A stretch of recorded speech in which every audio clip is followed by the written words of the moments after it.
High বন্ধুরা, দেখুন একটি নতুন কাজ নিয়ে হাজির হলাম। কিছুদিন ধরে ভাবছিলাম একটু ফেব্রিক দিয়ে ব্লাউজ ডিজাইন করব।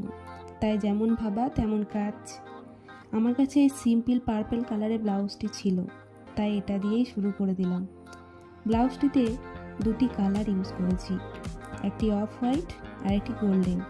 জানি না কেমন দেখতে হয়েছে, তবে বন্ধুরা আপনারা অবশ্যই জানাবেন কেমন হয়েছে। ভুল ত্রুটি থাকলেও সেটাও জানাবেন। আশা রাখছি প্রত্যেকেই কমেন্ট করবেন।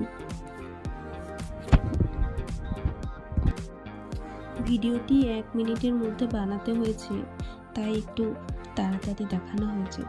নেক্সট টাইম আর একটু সময় নিয়ে ভিডিওটা বানাবো, দেখতে সুবিধা হবে আপনাদের।